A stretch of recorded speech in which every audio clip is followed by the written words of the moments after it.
Uhayyikum bitahiyyatil Islam. Assalamualaikum ta'ala alaikum warahmatullahi wabarakatuh. Alhamdulillah wassalatu wassalamu ala sayyidina Rasulillah sayyidina Muhammad ibn Abdullah wa ala alihi wa sahbihi wa mawalah wa la hawla wa la quwata illa billah. Asyhadu an la ilaha illallah wahdahu la syarika lah wa asyhadu anna sayyidana wa maulana Muhammadan abduhu wa rasuluhu la nabiyya ba'dah. Amma ba'du fa nawaina at-ta'allum wa ta'lim wal ifadah wal istifadah wal iqamah wal istiqamah wal hath 'ala tamassuki bi kitabillah wa sunnati Rasulillah ibtigha'an mardatillahi wajhil karim. Allahumma faqihna fid din wa 'allimna ta'wil waj'alna minal ladzina yastami'una al-qawla fayattabi'una ahsanah. Allahumma arinal haqqa haqqan warzuqna ittiba'ah wa arinal batila batila warzuqna ijtinabah wa adkhilna bi rahmatika fi 'ibadika shalihin amin ya rabbal alamin. Ikhwati wa akhwati fillah rahimani wa rahimakumullah, a'azani wa azakumullah. Alhamdulillah Allah memuliakan kita untuk sama-sama hadir di majelis yang mulia ini, majelis kitab salah satu yang teragung yang pernah dikarang oleh para ulama, khususnya ulama Ahlus Sunnah wal Jamaah, yaitu As-Sahih ya, milik Al-Imam Al-Bukhari radhiyallahu taala anhu wa nafa'ana bihi wa bi ulumihi wa bi masyayikhihi wa bi ulumi masyayikhi fid dharain amin. Atas wasilah teman-teman yang ada di Masjid Al-Hidayah Modern Land, wabil khusus Sayyidi wa Ustadhi Al-Ustadz Al-Fadhil Qopri Nurzain mata'anallah bituli hayatihi amin ya rabbal alamin. Nah ikhwah sekalian yang dimuliakan oleh Allah, sebelum kita membahas tentang syubhat-syubhat yang ditujukan kepada Sahih Bukhari dan juga Imam Bukhari, maka kita harus mengawalinya dengan sebab dikarangnya Sahih Bukhari yang terputus kemarin karena waktu yang sudah malam ya. Nah kita sekarang akan bicarakan sebab mengapa Imam Al-Bukhari mengarang kitab sahihnya, dan insya Allah kita akan menjelaskan betapa mulianya niat yang ada di dalam hati Imam Bukhari ketika beliau mengarang kitab Sahih Bukhari. Makanya hadis pertamanya juga innamal a'malu binniyat, sebagaimana di dalam Al-Arba'in An-Nawawiyah juga dimulai dengan innamal a'malu binniyat. Nah semoga Allah SWT mengajarkan kepada kita semua ilmu yang bermanfaat. Nah ketahuilah saudaraku sekalian bahwasanya riwayat-riwayat dari Nabi Muhammad SAW di zaman para sahabat dan juga senior tabi'in seperti Sa'id bin Musayyab ya dan lain seterusnya belum terbukukan di dalam satu kitab yang khusus mengumpulkannya. Belum terbukukan dalam satu kitab khusus mengumpulkannya atau juga dalam bentuk yang tersusun rapi serta sistematis ya. Hal itu disebabkan dua hal. Yang pertama karena pada masa awal diturunkannya wahyu, maka para sahabat itu dilarang oleh Nabi Muhammad SAW untuk menuliskan selain Al-Quran. Sebagaimana disebutkan di dalam Sahih Muslim. Ya. La taktubu anni ghairul Quran, wa ma yaktub anni ghairul Quran falyamhuhu. Barang siapa mencatat selain Al-Quran, maka hendaknya dihapus. Kenapa? Karena ada kekhawatiran, ada ikhtilat antara ayat Al-Quran dengan hadis Nabi Muhammad SAW. Meskipun nanti pada akhirnya Nabi bersabda, uktub li Abi Syad, catat untuk Abi Syad, yakni salah seorang sahabi yang meminta untuk dituliskan hadis. Yang kedua, sebabnya adalah karena para sahabat memiliki kekuatan hafalan yang sangat luar biasa dan akal yang sangat jernih, ya. Dan karena kebanyakan mereka tidak mengerti cara menulis. Apakah ini aib? Bukan, bukan sama sekali ya. Ini yang harus kita pahami dengan baik ya. Di daerah Nabi Muhammad SAW, Makkah, ya. Terutama di daerah Mekah dan sekitarnya, menulis itu dianggap aib. Menulis itu dianggap aib. Makanya di dalam ilmu hadis nanti ada namanya dhabtus shadr dengan dhabtul kitab. Dhabtus shadr artinya orang yang hafalannya itu bisa diistikhraj, bisa dikeluarkan kapan saja dia mau. Tidak harus pegang buku, tidak harus lihat buku. Tapi ada namanya dhabtul kitab yang untuk mengeluarkan hadisnya ya harus mengeluarkan buku, mencatat lah. Nah jadi ya menulis itu dianggap sebagai bukti kelemahan. Kenapa? Karena adanya tulisan itu menunjukkan kelemahan hafalan. Kira-kira kan begitu. Makanya kita tuh kadang kalau misalkan minta tolong sama anak, minta tolong sama orang yang bantu kita, tolong beli ini dan ini. Biasanya minta apa? Tolong dong dicatat, kirim ke WhatsApp. Kenapa? Ya karena memang dhabtus shadrnya lemah. Makanya Imam Bukhari itu syaratnya ketika memberikan syarat hadis sahih itu ya salah satunya adalah dhabit ataupun orang yang memiliki hafalan yang kuat. Ya, jadi itu harus kita pahami. Nah, kemudian tibalah pada akhir masa tabi'in ya, riwayat-riwayat tersebut dituliskan di dalam satu buku khusus yang diberikan bab-bab terhadap riwayat disebabkan tersebarnya para ulama di berbagai negeri. Jadi sudah mulai ada perhatian tuh. Ya, jadi ini pun juga termasuk bid'ah, tapi bid'ah yang baik. Ya harus dilakukan. Kenapa? Karena al-waqa'i mutajaddidah wan nusus mutanahiyah. Karena waqiah-waqiah atau kejadian-kejadian itu selalu berkembang, sementara teks itu ya seperti itu saja. Ya. Nah, kemudian sebab ketiga adalah karena banyaknya kebid'ahan-kebid'ahan yang muncul seperti dari kaum Khawarij, Rafidhah, orang-orang yang mengingkari takdir ya qadariyah. Sampai Nabi Muhammad SAW bersabda al-qadariyah majusu hadil ummah, itu juga menyebabkan para ulama itu mulai memikirkan bagaimana caranya mengkodifikasikan hadis, ya, mentadwin hadis. Nah, orang pertama yang mengumpulkan hadis-hadis ke dalam satu buku khusus adalah Imam Rabi' bin Sabih yang wafat tahun 160 Hijriah. Dan juga Imam Sa'id bin Abi Arubah yang wafat tahun 156 Hijriah, dan ada juga beberapa ulama yang lain. Tapi para ulama yang barusan kita sebut ini menuliskannya hanya dalam satu bab saja. Jadi bukan bab-bab yang terpisah-pisah sebagaimana kita bisa buka dalam Sahih Bukhari misalkan. Hingga akhirnya datang kibar pada masa generasi ketiga, yaitu tabi'in, ya. Dan mulailah para ulama tersebut menuliskan hadis-hadis yang berkaitan dengan ahkam atau masalah hukum. Maka dikaranglah kitab Al-Muwatta. Ya, Al-Muwatta ini artinya Al-Muwaffaq, ya, yang disepakati, karena disepakati oleh para ulama di zamannya, yaitu Al-Imam Malik bin Anas, guru daripada Al-Imam Al-Mubajjal Muhammad bin Idris Asy-Syafi'i radhiyallahu taala anhum ajma'in. Dan beliau berkeinginan apa-apa yang kuat dari riwayat ahli Hijaz, ya, Makkah Madinah, dimasukkan ke dalam kitab tersebut, juga digabungkan beserta perkataan-perkataan para sahabat dan juga fatwa-fatwa para tabi'in dan siapapun yang hidup setelah mereka. Kemudian ada juga Imam Abu Muhammad Abdul Malik bin Abdul Aziz bin Jurej, Ibnu Jurej, ya, Ibnu Jurej, ya. Beliau ini juga punya kalam yang menarik masalah bagaimana bermuamalah dengan ayat mutasyabihat. Ya, itu besok, ya. Jadi kalau antum mau ikutan besok, itu alangkah baiknya, ya. Kita membahas tentang berfikih Syafi'i tapi kok akidahnya Asy'ari kan gitu, ya. Ini Ibnu Jurej ini juga sangat berpengaruh dari generasi salaf, ya. Beliau juga melakukan hal serupa di Mekah. Dan ada Imam Abu Amr Abdurrahman bin Amr Al-Auza'i di Syam. Kemudian ada Al-Imam Abu Abdullah Sufyan bin Sa'id Ats-Tsauri di Kufah. Ini imam-imam yang masyhur, ya. Bahkan di antara kita menamakan anak-anak kita dengan nama-nama beliau-beliau.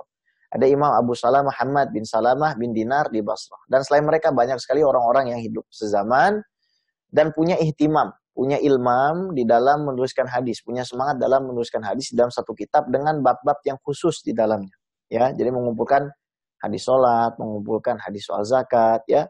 Dari bab-bab itu pula nanti kita bisa memahami maksud daripada sang imam tersebut. Nah, kemudian datanglah periode di mana ada sebagian imam yang menginginkan untuk menuliskan hadis-hadis Nabi Muhammad SAW itu secara lebih khusus lagi. Secara lebih khusus lagi. Yang dimulai pada awal abad kedua. Maka dikaranglah kitab Al-Musnad, ya, oleh Imam Ubaidillah bin Musa Al-Afasi Al-Kahfi. Dan juga ada Imam Musaddad bin Musa Al-Basri. Dan juga ada juga Imam Ibnu Musa Al-Umawi dan lain sebagainya. Jadi banyak sekali ulama yang berlomba-lomba untuk mencoba untuk menuliskan kitab hadis dengan metode yang baru yang belum pernah dilakukan oleh ulama sebelumnya. Ini juga bisa dikatakan bid'ah, tapi bid'ah yang baik. Ya, kemudian setelah itu datanglah periode yang mengikuti jejak mereka. Para imam itu berlomba-lomba kembali, maka tidak ada seorang ahli hadis melainkan pasti mengumpulkan hadisnya di dalam musnad atau kitab yang khusus berisi riwayat-riwayat yang sudah dikodifikasikan, ditulis di dalam bab-bab tertentu. Seperti yang dilakukan oleh Imam Ahmad bin Hambal. Ya, ini gurunya Imam Bukhari juga. Ya, Imam Ahmad bin Hambal itu selalu mengatakan Khurasan itu tidak akan melahirkan atau tidak melahirkan seorang seperti Muhammad bin Ismail Al-Bukhari. Ini kan pujian setinggi langit, ya. Ada Imam Ishaq bin Rohawe, kemudian ada yang bacanya Rahwiyah, ya. Cuma yang disahihkan oleh banyak ulama itu Rohawe. Kemudian ada Imam Utsman bin Abi Syaibah, dan di antara mereka juga ada para cerdik cendekia yang diantaranya juga menuliskan sesuai dengan bab tertentu atau tartibnya sesuai dengan musnad secara bersamaan seperti Ibnu Abi Syaibah, yaitu Al-Imam Abu Bakar bin Abi Syaibah. Nah, kita kan sudah lihat tuh dari periode awal Nabi bagaimana Nabi melarang, terus Nabi juga membolehkan, kemudian akhirnya datang tabi'in, datang masa Ibnu Syihab Az-Zuhri, sampai akhirnya datang masanya Imam Malik, sampai akhirnya datang masa Imam Ahmad bin Hanbal. Yang mana Imam Bukhari idrok juga kepada Imam Ahmad, kepada Imam Ibnu Rahawayh. Nah, ketika Imam Bukhari melihat ittala'a ala hadhil mu'allafat, melihat karangan-karangan ini, dan beliau bukan sembarangan melihat ya, tapi beliau juga sudah meriwayatkan karangan-karangan tersebut. Jadi bukan sebatas ngelihat terus lihat sebentar gitu. Beliau sudah hafal ya, karena Imam Bukhari itu dikasih arfa'an wa idzaka, yaitu tingkat tertinggi dari kecerdasan. Apa itu? Al-hifdzu ba'dal marrah. Al-hifdzu ba'dal marrah. Yakni kullama sami'a hafidha. Jadi sekali dengar langsung hafal. Itu Al-Imam Al-Bukhari radhiyallahu taala anhu, ya. Nah, beliau mendapati ternyata setelah meneliti itu di dalam karangan-karangan para ulama yang mendahului beliau, di dalamnya ada hadis sahih, ada hasan, dan banyak sekali yang dhaif. Memang banyak sekali yang dhaif ya. Kenapa kok para ulama dulu itu mengumpulkan misalkan dalam musnad ya, juga banyak hadis yang dhaif? Sebabnya apa sih kira-kira? Ya sebabnya karena memang hadis dhaif juga dengan syarat-syaratnya yu'mal bihi ya. Syarat-syarat mengamalkan hadis dhaif ini yang pertama ya ayyakuna tahta aslin am, di bawah asal yang umum, artinya dalil yang kuat yang membawahinya dan tidak bertentangan dengannya. Kemudian alla yakuna syadidud dha'af, dhaifnya itu tidak parah, tidak sangat parah. Kemudian juga alla yakuna fil umuri li'tiqadiyah, bukan di dalam masalah-masalah akidah. Kemudian juga bukan soal halal haram ya. Dan tidak menyelisihi dalil-dalil yang utama, tidak menyelisihi usul akidah, dan tidak diyakini berasal dari Nabi Muhammad SAW pada saat diamalkan ya. Bahkan Imam Ahmad bin Hanbal mengatakan maqalahnya yang sangat masyhur, inna dha'ifal hadits muqaddamun 'ala ra'yi rijal. Sesungguhnya hadis yang lemah itu bisa dikedepankan daripada pendapat rijal. Taib ya. Nah, Imam Bukhari itu melihat keinginan itu semakin kuat ketika mendengar petunjuk dari guru beliau. Siapa? Yang tadi sudah disebutkan, Amirul Mukminin fil Hadis yang bernama Al-Imam Ishaq bin Ibrahim Al-Hanzali yang dikenal dengan Ibnu Rahawayh ya. Sebagaimana diriwayatkan dengan sanad yang muttasil oleh Al-Imam Al-Hafiz Ibnu Hajar Al-Asqalani kepada Al-Imam Ibrahim bin Wakil An-Nasafi, beliau berkata bahwa Imam Bukhari berkata, waktu itu kami bersama Imam Ishaq bin Rahawayh. Beliau berkata kepada saya, ya. Yani Imam Bukhari berkata, guru saya, Ishaq bin Rahawayh itu berkata kepada saya, Bukhari, mengapa kamu tidak menuliskan saja satu kitab yang ringkas? Lihat, Mukhtasar. Makanya Mukhtasar itu juga disebutkan ya. Dari judulnya kitab Sahih Imam Bukhari. Yang di dalamnya terkumpul sunan-sunan Nabi Muhammad SAW. Sunnah-sunnah Nabi Muhammad SAW. Nah, Imam Ibnu Hajar Al-Asqalani meriwayatkan juga dengan sanad yang bersambung, ya. Kepada Imam Al-Bukhari, beliau berkata, aku melihat Nabi Muhammad SAW di dalam mimpiku dan seolah-olah diriku berada di hadapan beliau dan di tanganku ini ada mirwahah, ada apa ya, untuk ngipas ya. Ada kipas angin lah ya. Kalau zaman sekarang itu mirwahah kan kipas angin. Dengannya aku mengibaskan di hadapan beliau SAW agar mengusir lalat-lalat yang hendak mengganggu Nabi Muhammad SAW. Ini diantara motivasi-motivasi ya. Sudah dikasih tahu guru, kemudian dapat bisyarah nabawiyah lewat mimpi lagi. Setelah itu Imam Bukhari bertanya kepada banyak sekali ahli takwil mimpi.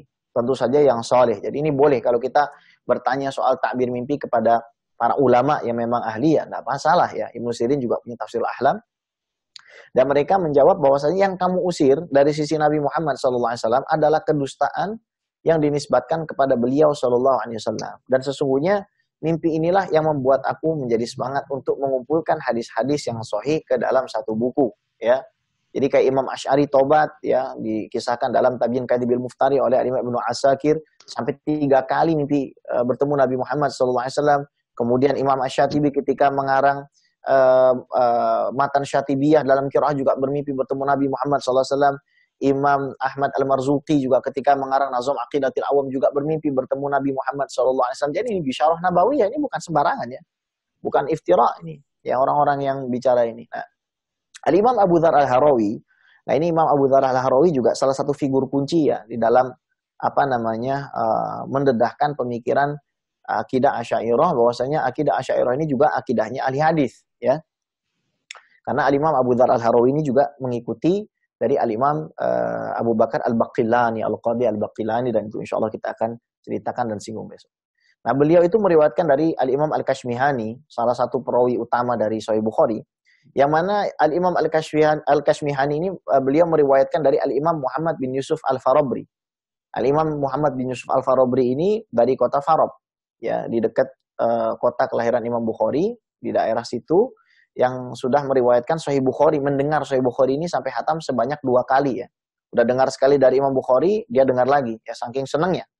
Nah, beliau berkata Imam Al-Bukhari, tidaklah aku menulis dalam kitab Sahih ini satu hadis kecuali aku mandi terlebih dahulu dan sholat 2 rakaat. Coba kira-kira berapa banyak air yang dihabiskan oleh Al-Imam Al-Bukhari untuk menghormati hadis Nabi Muhammad SAW. Kita kalau pegang kitab hadis sekarang ya sambil buang angin juga. Itulah ya.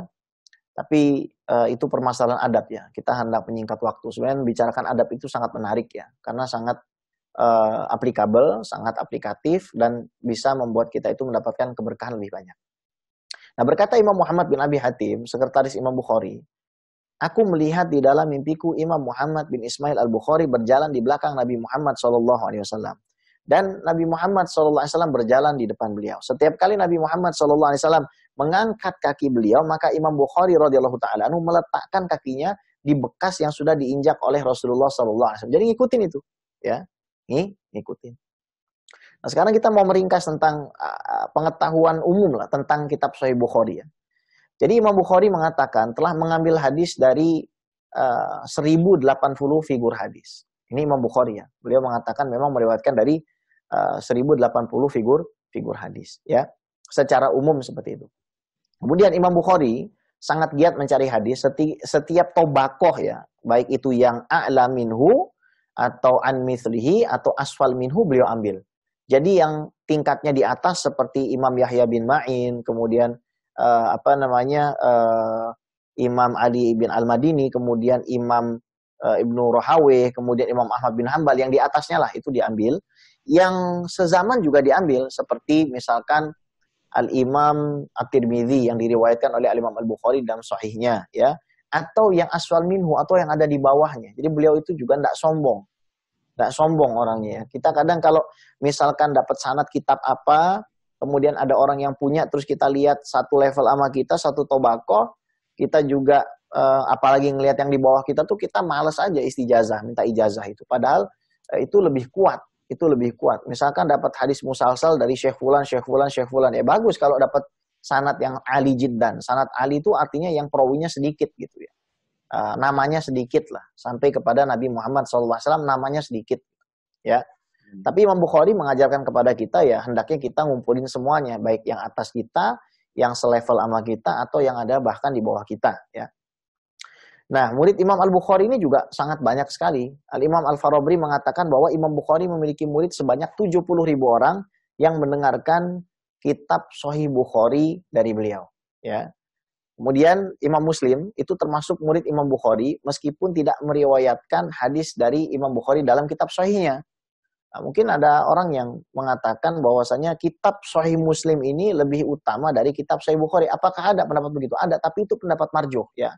Pendapat yang dikesampingkan oleh mayoritas ulama ahli hadis ya. Pendapat yang paling utama adalah Sahih Bukhari itu di atasnya. Kenapa alasannya? Nanti kita akan bahas itu. Tapi kenapa kok Imam Muslim yang mengatakan antal ustadz fil hadis, engkau adalah guru dalam ilmu hadis, biarkan saya mencium tangan dan kakimu, wala yubghiduka illa hasid, tidak membencimu kecuali orang yang di dalam hatinya ada penyakit hasad, tapi tidak meriwayatkan dari Sahih Bukhari dari Imam Bukhari. Dalam Sahih Muslim itu nggak ada ya. Haddasani Bukhari itu nggak ada, atau haddasana Bukhari atau sami itu Bukhari yakul itu nggak ada ya, nggak ada. Kenapa?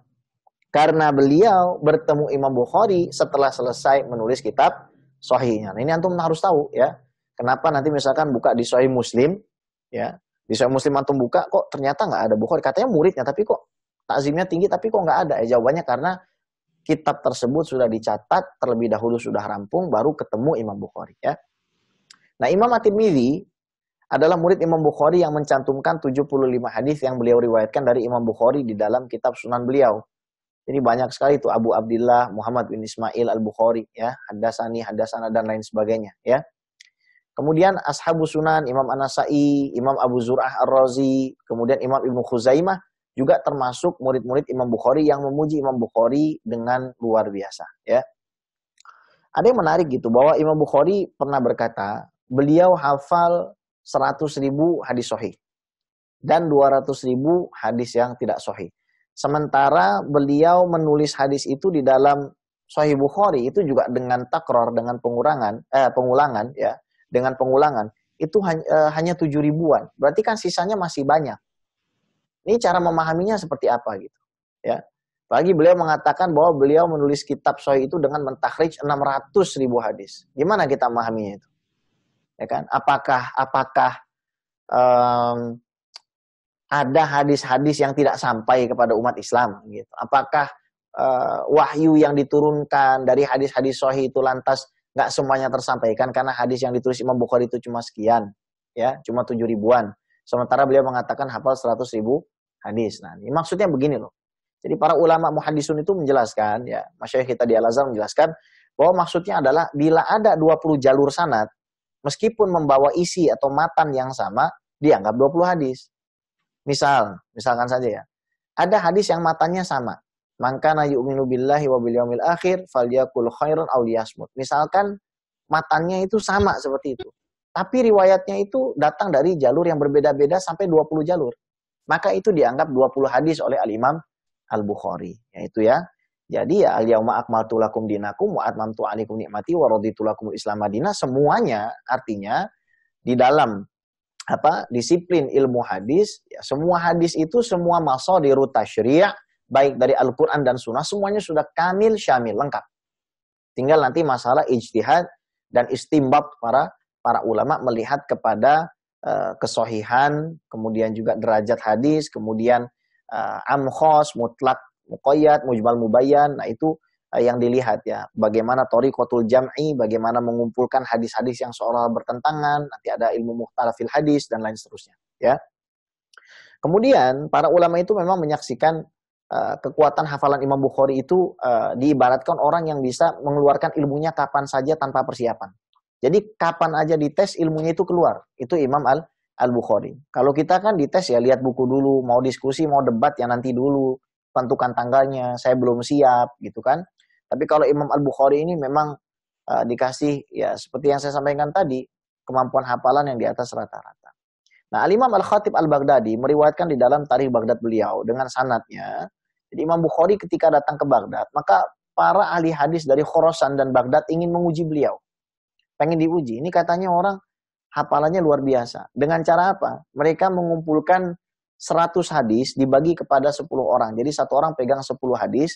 Caranya adalah membolak-balikan sanad. Ya, jadi matan innamal a'malu binniyat, sanadnya itu dipindahkan, ditukar dengan hadis ya. Man ra'a minkum mungkaron misalkan seperti itu. Ya, ditukar itu sanadnya. 100 hadis. Masing-masing maju nanya, ya. Imam Bukhari itu selamat cuma dengan 2 kata. 2 kata. 3 kata, ya. 1 huruf 2 isim, ya. 1 huruf 2 isim. Apa? La a'rifuhu. La a'rifuhu. Saya tidak mengetahuinya. Saya tidak mengetahuinya. Jadi ditanya lagi, saya tidak mengetahuinya. Sampai 100 mengatakan saya tidak mengetahuinya. Ya orang salah semua. Akhirnya Imam Bukhari tanya, sudah selesai belum? Sudah selesai. Oleh Al-Imam Al-Bukhari radhiyallahu ta'ala anhu, akhirnya beliau membalikkan posisi sanad-sanad yang dikacaukan oleh orang-orang itu ke tempatnya semula. Tanpa lihat kitab itu. Tanpa lihat kitab. Nah ini kan satu penegasan bahwasanya beliau itu memang wali min auliyaillah ya. Nah, toib. Jadi kalau misalkan kita mau selamat ya kita katakan saja tidak tahu pada saat memang kita tidak mengetahuinya ya. Imam Bukhari juga sopan, sebenarnya Imam Bukhari itu pengen bilang salah gitu ya. Salah nih gitu. Cuma Imam Bukhari sangat sopan sekali sehingga mengatakan saya tidak tahu terlebih dahulu ya. Kesopanan itu yang saya kira patut untuk kita contoh ya. Kemudian kemuliaan Sahih Imam Bukhari hingga disebut oleh Al-Imam Adz-Dzahabi dalam Tarikh Islam adalah kitab yang paling afdol wa ajal. ba'dal Quran. Jadi setelah Al-Quran, kitab yang paling utama dan paling agung adalah Sahihul Bukhari. Imam Ibnu Katsir, beliau berkata, Sahih Bukhari adalah kitab penuh barokah yang dapat dijadikan sarana atau perantara wasilah agar Allah Subhanahu wa taala itu menurunkan hujan. Menurunkan hujan. Nah, hujan ini kan rahmat dari Allah Subhanahu wa taala. Kenapa? Karena yang dibaca adalah hadis Nabi Muhammad SAW yang ditulis oleh seorang wali. Makanya kalau misalkan kita dalam keadaan murung selain baca Quran, ya terapinya adalah dengan baca Sahihul Bukhari, ya. Karena membaca hadis juga pahala, ya bisa kita hadiahkan juga membaca hadis itu pahalanya kepada orang yang sudah meninggal. Kemudian Al-Imam An-Nawawi berkata dalam takribnya bahwa Sahih Bukhari dikedepankan dari Sahih Imam Muslim, meskipun ada pendapat lemah yang mengatakan sebaliknya. Alasannya apa? Ya, penting ya. Kenapa kok para ulama, mayoritas ulama ahli hadis mengedepankan Sahih Bukhari dari Sahih Muslim? Karena beberapa faktor yang menentukan. Baik itu kesohihan hadis yang ditinjau dari rawi yang adil, sanad yang bersambung, selamatnya matan itu dari ilat yang mencacati hadis. Nah, ada poin-poin penting yang menjadikan Sahih Bukhari ini diakui lebih utama dari Sahih Muslim. Pertama, Imam Bukhari menyaratkan harus ada pertemuan di antara masing-masing perawi hadis meskipun hanya sekali. Jadi misalkan Fulan meriwayatkan dari Fulan, itu harus ketemu. Nggak bisa kalau nggak ketemu. Ya, misal Nafi' ya dari Abdullah bin Umar itu kan jelas. Subutul liqa. Emang jelas ketemunya. Ya. Nah, sementara Imam Muslim hanya menyaratkan sezaman tanpa menyarankan wajib bertemu. Misalkan Ustadz Abdul Somad, terus juga dengan Fulan yang nggak pernah ketemu Ustadz Abdul Somad kan satu zaman. Apakah bisa dikatakan riwayatnya itu diterima? Oleh Imam Bukhari nggak bisa. Kenapa? Karena nggak pernah ketemu. Tapi kalau kata Imam Muslim, ya boleh-boleh saja. Meskipun tidak ketemu. Nah, kedua, lebih afdal Sahih Bukhari. Kenapa? Karena bab hadis yang dituliskan Imam Bukhari di dalam kitabnya menjadi bahan penelitian para ulama ahli fikih. Ya, makhdumah indal fuqaha. Lebih disenengin deh, ya. Buat para ahli fikih itu disebabkan karena cara Imam Bukhari menuliskan bab kitab beliau itu seperti mengistimbat atau merumuskan hukum fikih, ya. Makanya nggak heran para ulama itu kebanyakan mengatakan fiqhul Bukhari fi tarajumihi. Jadi fikihnya Imam Bukhari itu ada pada cara beliau itu menyusun dari bab-bab yang ada di Sahih Bukhari. Tapi mazhab Imam Bukhari itu apa? Penasaran kan? Mazhab Imam Bukhari apa? Mazhab Imam Bukhari Syafi'i. Disampaikan oleh Dr. Muhammad Mustafa Imarah pada halaman 10 di dalam kitab Jawahirul Bukhari. Wattafaqqahal Bukhariyu ala madhabil imami Syafi'i. Ya, orang bermazhab itu bukan artinya harus taklid semuanya, ya, tapi juga bisa mempunyai istimbat-istimbat yang berbeda. Dan dikatakan mujtahid madhab adalah mujtahid yang mengistimbat hukum mengikuti dari cara istimbat atau memahami dan mengekstrak hukum dari teks yang sudah dibakukan oleh imamnya, yaitu Al-Imam Al-Mubajjal Muhammad bin Idris Asy-Syafi'i di dalam hal ini. Nah, kemudian Imam Bukhari, kenapa sahihnya itu diutamakan? Karena Imam Bukhari menyaratkan setiap perawi dalam kitab sahih haruslah disepakati oleh para ahli hadis kesikohannya. Jadi harus disepakati, semua orang harus sepakat kalau dia sikoh. Nggak ada yang masykuk, ya, nggak ada rawi yang katakanlah masih fihi syai', fihi nadhar, fihi kalam, ya, ada sesuatu yang harus dibicarakan.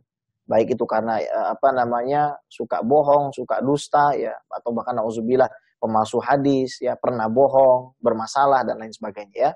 Dan sanadnya mestilah bersambung serta tidak maktu atau terputus.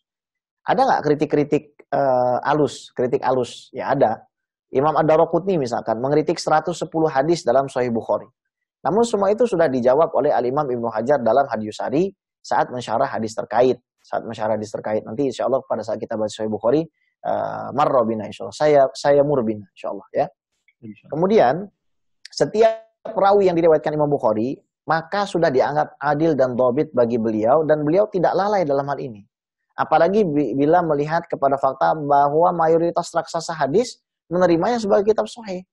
Imam Ahmad menerima, kemudian Imam Ali bin Al-Madini menerima, kemudian Imam Ishaq bin Rahawayh menerima. Ini kurang apa lagi, ya. Jadi kitab ini memang diakui dan ini juga mengindikasikan bahwasanya orang itu bisa dikatakan alim kalau memang para ulama itu sudah mengakuinya. Jadi alim itu bukan dalam kapasitas orang awam menilai. Ini kadang-kadang yang apa namanya jarang orang paham, ya, jarang orang mau memahaminya. Kadang-kadang kalau sudah followernya banyak itu dianggap alim. Enggak. Indal ulama makimatu hadzal rajul. Bagi ulama ini orang ini kimahnya atau harganya semana, ya. Di hadapan ulama Al-Azhar misalkan. Seperti apa kimahnya? Di hadapan ulama Zaituniyah, di hadapan ulama Sadah Humariyah seperti apa? Ya, di hadapan para ulama Yordan seperti apa?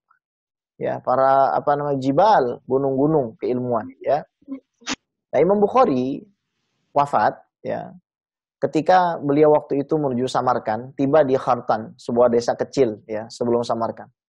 Beliau singgah sebentar, mengunjungi beberapa familinya, namun beliau jatuh sakit. Nah, karena beliau difitnah di situ, ya. Beliau difitnah, dan ini pun juga salah satu kehebatan Imam Bukhari, ya, yang nanti akan kita bahas ketika kita membantah syubhat-syubhat yang tajam, ya. Adapun tentang hadis mu'allaq itu nanti insya Allah kita akan bahas di pertemuan selanjutnya. Sekaligus nanti kita langsung memulai insya Allah hadis yang pertama, yaitu innamal a'malu binniyat. Baik.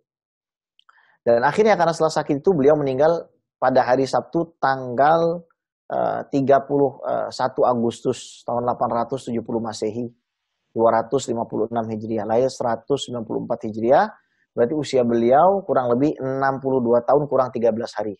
Beliau dimakamkan selepas sholat duhur pada hari raya Idul Fitri, ya, pada hari raya Idul Fitri. Semoga Allah SWT selalu merahmati beliau dan ridho kepadanya, dan kita melakukan manfaat dari beliau. Baik. Nah, sekarang kita sudah masuk kepada syubhat-syubhat yang dituduhkan kepada Al-Imam Al-Bukhari. Ya. Syubhat pertama, ya. Sahih Bukhari adalah kitab yang ditulis untuk berkhidmat kepada dinasti Bani Umayyah. Nah, ini tuduhan dari sebagian kalangan Syiah. Ada seorang doktor, ya, dari kalangan mereka menulis namanya Baitul Ankabut. Ya, ini diantara syubhat-syubhatnya seperti ini, ya. Nah, jadi tuduhannya adalah Sahih Bukhari ini ditulis untuk berkhidmat kepada dinasti Bani Umayyah. Dan tidaklah kitab Sahih Bukhari ini ditulis untuk berkhidmat kepada agama Islam. Sementara dinasti Umayyah itu yakni akhbath, ya, dinasti yang kotor, bukan dinasti yang mempresentasikan ajaran agama Islam yang benar, ya. Buktinya di dalam kitab Sahih Bukhari, kata dia nih, tidak diriwayatkan tentang peristiwa Karbala, tidak juga tentang biografi Sayyidina Hasan atau Sayyidina Husain, ya. Nah, ini kita jawab, ini nggak bisa kita benarkan. Kenapa? Karena Al-Imam Al-Bukhari dilahirkan tahun 194 Hijriah, sementara dinasti Umayyah lahir tahun 41 Hijriah dan berakhir pada tahun 132 Hijriah. Bagaimana mungkin Imam Bukhari yang wafatnya itu tahun 256 Hijriah, ya, dilahirkan tahun 194 Hijriah, sementara dinasti Umayyah itu sudah berakhir bahkan sebelum Imam Bukhari lahir, dianggap Imam Bukhari itu berkhidmat kepada dinasti Bani Umayyah. Ini kan artinya orang tersebut ingin mengaburkan pemahaman orang awam kepada Sahih Bukhari. Ya. Sementara antara makzulnya dinasti Umayyah dan berganti kepada dinasti Abbasiyah dengan masa periode lahirnya Imam Bukhari terdapat jarak lebih dari 60 tahun. Masa ada orang yang belum lahir kemudian jadi pembawa corong pemerintahan yang sudah tumbang? Kan nggak mungkin, ya. Atau bahkan Sahih Muslim deh. Kita ngomongin Sahih Muslim deh, Sahih Bukhari udah deh, Sahih Muslim sekarang coba. Imam Muslim itu dilahirkan 206, ya. 3/4 abad setelah runtuhnya dinasti Umayyah. Bahkan Imam Malik itu mengarang kitab Muwatta, meskipun beliau merasakan dinasti Umayyah, tapi beliau itu mengarang kitab Muwatta setelah dinasti Umayyah itu sudah tumbang. Hal itu beliau lakukan setelah mendapatkan saran dari Khalifah Abu Ja'far Al-Mansur dan juga Khalifah Harun Ar-Rasyid. Atau sebelum kelahiran para imam-imam tersebut deh, ya, pada dinasti Umayyah ada Imam Ibnu Syihab Az-Zuhri menulis kitab hadis atas perintah Khalifah Umar bin Abdul Aziz. Dan poin penting yang harus kita tegaskan, imam atau Khalifah Umar bin Abdul Aziz adalah al-imam atau Khalifah alladzi radiya anhu asy-Syiah. Jadi orang-orang Syiah itu ridho kepada kekhalifahan Umar bin Abdul Aziz. Bahkan mereka itu menulis syair-syair, ya, orang-orang Syiah itu menulis syair-syair untuk memuji Khalifah Umar bin Abdul Aziz karena saking adilnya, ya. Dan dimusuhi memang Khalifah Umar bin Abdul Aziz itu oleh pemerintah pembesar-pembesar Bani Umayyah. Bahkan dikatakan oleh sebagian riwayat beliau itu matinya diracun. Allahu a'lam, ya. Itu jawaban pertama. Jadi jaraknya itu terlalu jauh, ya. 60 tahun lebih gitu dinasti Umayyah itu sudah tumbang, dinasti Abbasiyah itu sudah berdiri tegak, baru Imam Bukhari lahir, ya. Ini orang artinya membantah, ya, berusaha untuk memberikan syubhat tapi tidak melihat kepada fakta sejarah, tidak mentahkik lah orang, kira-kira begitu, ya. Syubhat kedua, Sahih Bukhari nggak banyak meriwayatkan hadis dari Sayyidina Ali bin Abi Thalib radhiyallahu taala anhu. Nah, tuduhan ini nggak berdasar. Tuduhan ini sama sekali nggak berdasar, ya. Sebab kitab-kitab hadis Ahlussunnah wal Jamaah banyak sekali meriwayatkan hadis-hadis dari Sayyidina Ali bin Abi Thalib radhiyallahu taala anhu melebihi dari apa yang diriwayatkan Sayyidina Abu Bakar, melebihi apa yang diriwayatkan Sayyidina Umar, melebihi apa yang diriwayatkan Sayyidina Utsman bin Affan, meskipun ketiganya digabung. Riwayat Sayyidina Abu Bakar, riwayat Sayyidina Umar, riwayat Sayyidina Utsman, ketiga-tiganya digabung, masih lebih banyak riwayatnya Sayyidina Ali bin Abi Thalib karena beliau memang diriwayatkan punya sahifah atau kumpulan dari hadis-hadis Nabi Muhammad SAW yang jumlahnya ada 1000 hadis, ya. Nah, ini kan menunjukkan bahwasanya kita punya ihtimam dan ihtiram luar biasa kepada Sayyidina Ali bin Abi Thalib karramallahu wajhah. Ya, beliau memang sahabat yang sangat mulia. Ya, kemudian syubhat yang ketiga ini. Sahih Bukhari itu kitab yang harus ditolak. Kenapa? Karena ya tidak ada pujian kepada ahlu bait Nabi. Tidak ada bukti kecintaannya kepada ahlu bait Nabi. Nggak ada pujian itu sama sekali, ya. Nah, banyak ya di antara kita ini, ya, terus terang saja Ahlussunnah wal Jamaah ini, banyak di antara kita kalau disebutkan misalkan Sayyidina Ali alaihi salam, Sayyidah Fatimah alaiha salam. Kalau kita sebutkan Sayyidina Hasan Husain alaihi salam, kita menyangka itu tradisi Syiah. Itu tradisi Ahlussunnah wal Jamaah. Bahkan saya tuh sampai kadang-kadang pengen ngomong itu takut apa? Takut karena ada orang nggak belajar, dengar, terfitnah. Itulah sebab kebodohan. Kalau saya sampaikan alaihi salam atau alaiha salam tanpa saya jelaskan kepada orang awam, saya lebih bodoh dari mereka. Itu namanya siasatul ilm. Ya. Jadi ngomong alaihi salam kepada Sayyidina Hasan, ngomong alaihi salam kepada Sayyidina Husain, ngomong alaihi salam kepada Sayyidah Fatimah Zahra, kepada Ahlul Kisah, itu adalah tradisi Ahlussunnah. Cuma antum aja mungkin dan orang-orang di luar sana yang tidak mau pakai. Dalilnya mana?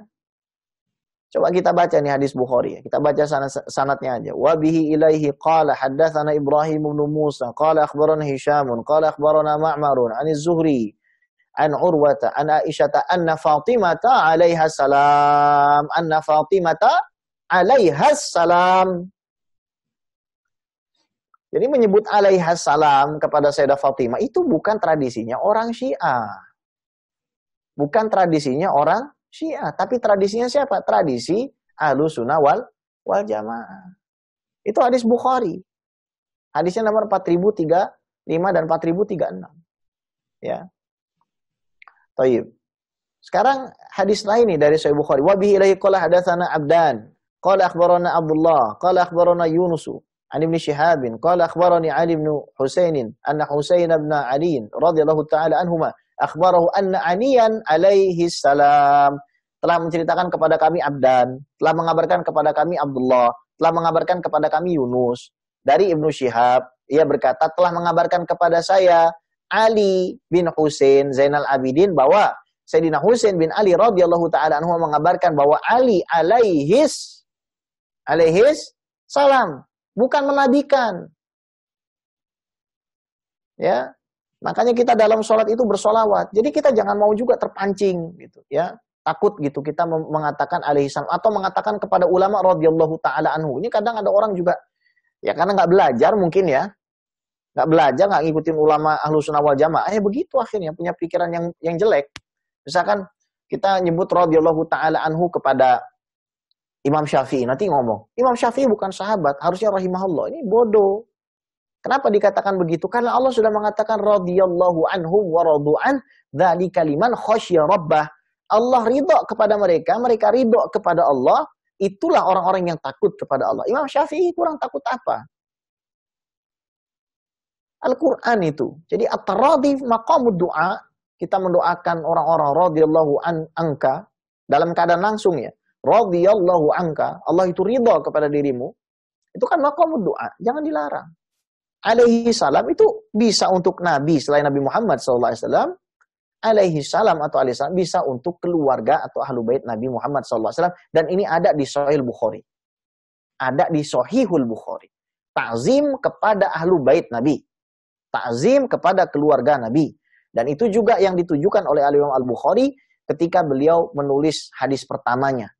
Innamal a'malu binniyat melalui jalur Al-Imam Al-Humaidi Al-Qurashi, murid daripada Al-Imam Asy-Syafi'i yang wafat 20 tahun setelah wafatnya Imam Asy-Syafi'i. Dan itu akan kita bahas setelah ini, besok ya. InsyaAllah minggu depan atau 2 minggu lagi lah. Kemudian hadis yang lain. Ya, hadis yang diriwayatkan Imam Bukhari. Wa bihi ilaihi qala haddatsani Muhammad bin al-Husain bin Ibrahim qala haddatsani Husain bin Muhammadin qala haddatsana Jarir an Muhammadin an Anas bin Malik radhiyallahu ta'ala anhu utiya Ubaidullah bin Ziyad bi ra'sil Husaini alaihi salam.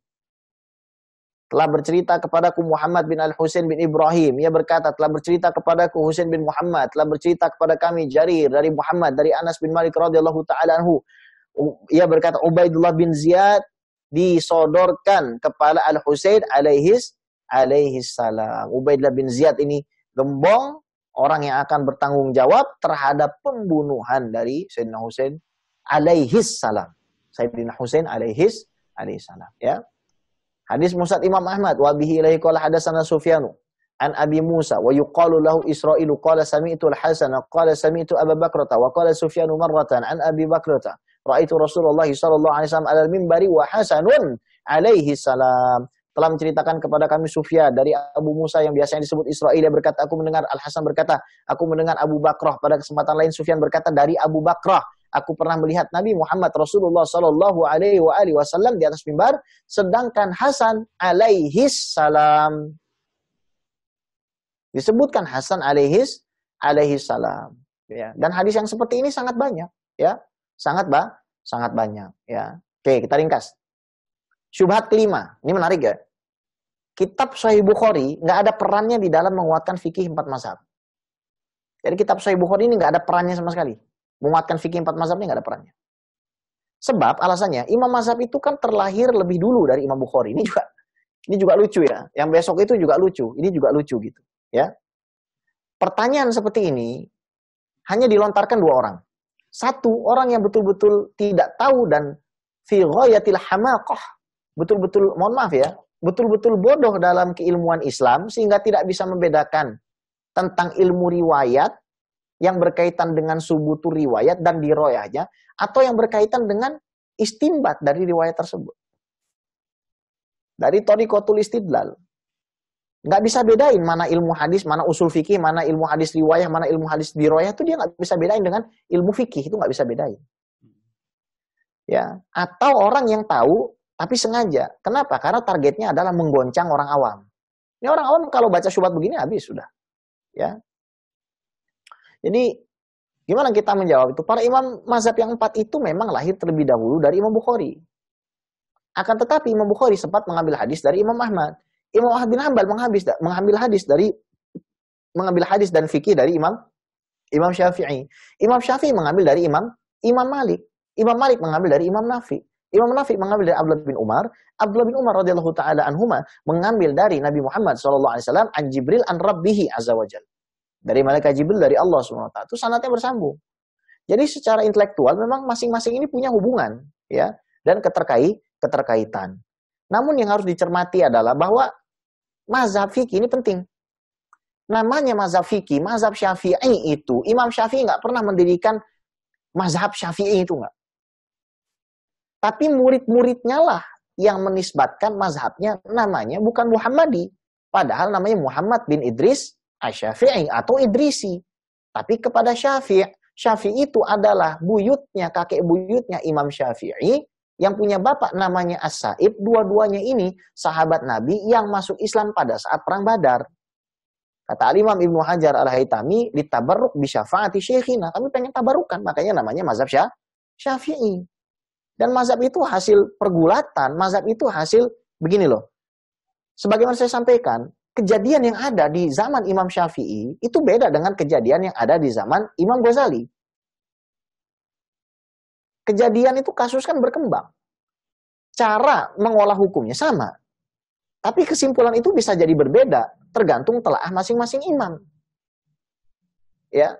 Jadi orang yang punya perbedaan pendapat itu masih bisa dikatakan satu mazhab. Uang dalam masalah kita mandi junub itu tidak usah wudhu lagi saja ada 3 qaul kok. Yang paling sahih adalah kita tidak usah wudhu. Kemudian yang kedua, kita boleh mandi tidak wudhu lagi.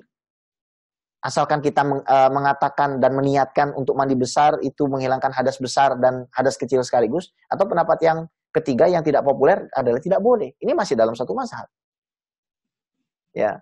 Jadi mazhab itu berkembang. Mulai dari Mukhtasar Muzani, Mukhtasar Buwaiti, nanti juga ada Nihayatul Matlab Imam Al-Juwaini, kemudian disyarah lagi oleh Al-Imam Al-Ghazali menjadi Al-Basit, Al-Wajiz, Al-Wasit, ya.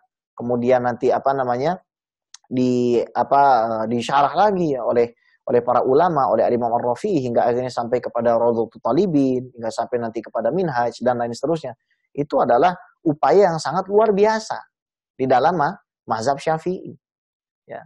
Kemudian imam 4 mazhab ini mereka membangun mazhab mereka melalui kitab-kitab sunnah yang lebih dahulu ditulis. Makanya Imam Syafi'i kan mengatakan, "Idza dzukiral a'immah fa Malik najm." Kalau imam-imam itu disebutkan, Malik itu adalah bintang. Dan saya tidak mengetahui kitab hadis yang lebih sahih dari Muwatta. Ini karena sebelum datangnya Imam Bukhari dan Muslim. Ya, itu harus kita pahami. Dan Imam Bukhari itu bermazhab sebagaimana sudah kita sampaikan. Artinya nggak bisa kita katakan bahwasanya kitab fikih itu bergantung secara mutlak dengan kitab hadis. Hal tersebut karena fikih adalah pemahaman dari hadis. Yang sangat berkaitan erat dengan keadaan manusia, kemudian waktu, tempat, kesulitan, dan berkaitan juga dengan metodologinya. Makanya ilmu usul fikih itu adalah ma'rifatu adillatil fiqhi ijmalian wa kaifiyatul istifadat minha wa halul mustafid. Mengetahui dari teks-teks agama, otentisitasnya seperti apa, apakah mutawatir atau ahad. Ngebahas masalah akidah atau ngebahas masalah fikih dan syariat furu'iyah. Ya. Kemudian kaifiyatul istifadah minha, bagaimana cara kita itu bisa setelah kita menentukan hadis itu memang subut ya, baik itu qat'iyyu subut atau dhanniyyu subut, kemudian bagaimana cara kita mengekstrak hukum itu dari teks hadis itu. Setelah itu dilihat kriteria orang yang mengekstrak hukum itu. Nah, jadi fikih itu ibaratnya tuh ilmu yang kaitannya sama bahan baku. Sementara fikih yang juga erat kaitannya dengan usul fikih dan ilmu kalam itu adalah cara memasak. Makanya orang nggak bisa belajar hukum dari kitab hadis. Orang tidak bisa belajar hukum dari kitab hadis, melainkan ya akan mendapatkan setengah-setengah saja. Kalau belajar hukum ya dari kitab fikih terlebih dahulu. Ya, mulai dari ngapalin matan takrib, nanti Fathul Qorib, kemudian ada Hasyiah Bajuri, kemudian naik lagi Fathul Mu'in, habis itu I'anatul Talibin, akhirnya sampai kepada Tuhfatul Muhtaj, syarahnya Minhaj, ya, terus nanti bisa baca Al-Um dan lain seterusnya dan lain sebagainya, ya. Jadi kitab Sahih Bukhari itu adalah pemisalan atas satu bagian dari ilmu fikih yang disebut dengan al-masodir atau sumber tekstual dari sebuah hukum. Yang mana sumber tekstual ini juga memiliki hal-hal yang terkadang tidak bisa ditafsirkan secara tekstual. Karena bisa jadi teksnya sama, namun memiliki lafaz, kemudian konteks, ataupun kadang dihapuskan oleh teks yang lain. Kadang dihapuskan oleh teks yang lain. Ya. Nah, coba sekarang kita bandingkan dengan kitab-kitab Syiah. Kitab-kitab akhbariyah di karangan Syiah. Mereka menjauhkan nalar, ya, dengan alasan tidak boleh bermain-main dengan akal dalam agama. Ini akhbariyah, ya. Mereka menjauhkan ijma' atau konsensus para ulama. Ya, kalau ulama mayoritas sepakat tuh ditolak. Kenapa? Karena semata-mata mengatakan ya itu nggak bisa. Karena Sayyidina Abu Bakar Siddiq dinasobkan, ditetapkan jadi khalifah dengan ijma, gitu, dengan konsensus. Ya. Contohnya ada di kitab Al-Kahfi yang dikarang oleh Abu Ya'qub Al-Kulaini, wafat tahun 328 Masehi. Bahkan ya orang tersebut mengatakan di dalam kitab tersebut ada riwayat ya yang diakui sama dia, diklaim sama dia mencapai derajat mutawatir secara maknawi, bahwasanya Al-Quran itu tidak otentik dan sudah terjadi pemalsuan. Sudah terjadi pemalsuan. Ya. Kemudian syubhat ke-6. Ahlus Sunnah wal Jamaah sangat mengkultuskan Sahih Bukhari, bahkan menyamakannya seperti Al-Quran. Ini jawaban pertanyaan yang sangat keliru ini. Pernyataan yang sangat keliru. Kenapa? Karena tidak ada siapapun di kalangan Ahlus Sunnah wal Jamaah, siapapun orangnya, menganggap Imam Bukhari itu maksum atau terjaga dari dosa besar. Nggak ada. Nggak ada yang mengutuskan kitab apapun selain Al-Quran itu nggak ada. Nggak ada juga yang mengatakan bahwa Sahih Bukhari itu posisinya setara dengan Al-Quran. Nggak ada. Untuk itulah, nih rahasianya, kenapa Imam Bukhari sengaja memasukkan hadis-hadis yang statusnya mu'allaq. Mu'allaq itu yang terpotong sanadnya baik dari awal sanad ataupun semuanya. Ya. Misalkan, qala Bukhari, qala Rasulullah SAW. Ya, itu disebut hadis mu'allaq. Dan itu hadis yang ditolak. Ilama fil Bukhari, fafihi nazar. Kecuali dalam Bukhari, itu ada pembahasannya khusus. Ya. Tapi sengaja dimasukin oleh Imam Bukhari di dalam bab-bab, pembukaan bab, bukan dalam isi Sahih Bukhari. Pembukaan bab itu sengaja dimasukkan. Bukan karena Imam Bukhari nggak tahu. Imam Bukhari tahu supaya apa? Laqad dasah mutlaqan illa lil Qur'an. Supaya orang Islam tuh tahu bahwasanya kita yang harus mentakdis, yang harus kita takdiskan itu adalah Al-Qur'an. Ya. Supaya jangan ada orang menganggap bahwasanya Sahih Bukhari ini derajatnya sama. Itu Imam Bukhari itu kan hebat gitu. Artinya di sini menunjukkan betapa perhatian Imam Bukhari membaca situasi pemikiran umat. Dan ini untuk menunjukkan bahwa Imam Bukhari nggak pengen dikultuskan. Akan tetapi meskipun dengan hal ini ya, syarat Imam Bukhari di dalam menukilkan hadis, ya itu sangat ketat. Makanya diletakkan setelah Al-Quran dari tingkat otentisitas. Dan tidaklah kitab sahih itu melainkan hanya satu sumber saja. Dan kalau dipahami secara salah, nanti akan jadi masalah juga. Memahami teks hadis secara salah, itu juga akan jadi masalah. Umirtu an uqatilan nas hatta yashhadu alla ilaha illallah. Aku diperintahkan untuk memerangi manusia sampai mereka bersyahadat. Apakah tetangga kita yang belum bersyahadat kita perangi begitu? Itu kan gara-gara salah paham. Bukharinya nggak salah, Qur'annya nggak salah. Ya. Jadi afat ya, ataupun kerusakan itu terkadang gara-gara berasal dari pemahaman yang sakim ya. Oleh karena itu selain menguasai sumber, seorang mujtahid ya adalah seseorang yang memiliki kapasitas tertinggi di dalam keilmuan Islam, yang mana ia juga menguasai cara mengolah sumber tersebut sehingga menjadi hukum yang benar dan dapat disampaikan kepada orang yang tidak memahaminya. Allahu a'lam. Baik, saya kira cukup karena sudah jam 9, mungkin ada yang mau diskusikan, tafadhol. Barakallah Habib, mudah-mudahan apa yang disampaikan Habib dapat kita tangkap pesan-pesannya. Sungguh banyak yang telah disampaikan yang berupa ilmu yang baru bagi kita semua. Ini sudah terdapat beberapa pertanyaan Habib. Apakah layak untuk dikatakan bahwa mazhab Asy-Syafi'i adalah himpunan dari semua mazhab? Karena Imam Syafi'i juga pernah bermuzakarah dengan dua murid atau dengan dua orang murid kesayangan Imam Hanafi. Ini dari Bapak Jidin. Baik, makasih Maulana. Ya, Imam Syafi'i itu kan Majma'ul Bahrain. Jadi beliau belajar kepada Imam Malik dan tidak meninggalkan Madinah sampai Imam Malik itu wafat. Ya. Beliau juga sebelum ke Madinah itu ke Mekah belajar dari Muslim bin Khalid Az-Zinji. Kemudian itu beliau juga belajar dengan Syekh Ismail Al-Qastantin, ya, Qiraah. Beliau itu cerdas. Beliau juga seperti Imam Bukhari, ya, al-hifdzu ba'dal marrah, sekali dengar hafal. Makanya saya kemarin ngobrol sama teman tuh, kepikiran nggak kalau Imam Syafi'i dengan Imam Bukhari itu satu zaman gitu. Itu kan ngeri banget itu. Makanya ya, alhamdulillah nggak sezaman gitu. Kalau sezaman itu tarik-menariknya itu terlalu kuat. Tarik-menariknya terlalu kuat. Antara Imam Syafi'i dengan Imam Bukhari. Ya. Tapi alhamdulillah Imam Bukhari juga bermazhab Syafi'i. Ya. Jadi bisa dikatakan bukan semua mazhab, tapi Imam Syafi'i itu adalah Majma'ul Buhur. Ya. Kenapa? Karena Imam Ahmad juga belajar kepada Imam Syafi'i. Dan selama 30 tahun Imam Ahmad bin Hanbal itu selalu mengatakan Allahumma ighfir Muhammad bin Idris Asy-Syafi'i. Dan Imam Syafi'i juga bertabaruk dengan bajunya Imam Ahmad bin Hanbal dan diminum itu, dicuci terus diminum airnya ya. Sebagaimana kisah yang disebutkan oleh para ulama dan diriwayatkan oleh Al-Muzani murid beliau. Jadi ya, bisa dikatakan demikian. Assalamualaikum warahmatullahi wabarakatuh, Ustaz Habib. Waalaikumsalam warahmatullahi wabarakatuh. Mohon maaf, saya ingin bertanya, Habib. Tadi kita kan membahas tentang otentitas tentang Sahih Bukhari, bahwasanya kita menolak hal-hal yang berhubungan dengan Sahih Bukhari, baik itu yang keburukan. Karena kita tahu sendiri, seperti Imam Nawawi di dalam Syarah Muslimnya itu, beliau juga pernah menolak hadis yang terdapat di dalam Sahih Bukhari, yang mana dikumpulkan oleh seorang ulama dari Maroko yang bernama Syekh Abdullah bin As-Siddiq Al-Ghumari di dalam kitabnya Al-Fawaidul Maqsudah fi bayani ahadits syaddah. Itu beliau menukil satu hadis tentang bahwasanya akan diadab seseorang bibukai ahli, gitu ya. Annal mayyita yu'addabu bibukai ahlihi alaih. Itu beliau menolak karena bertentangan dengan ayat Al-Qur'an, wala taziru wa ziratu wizra ukhra.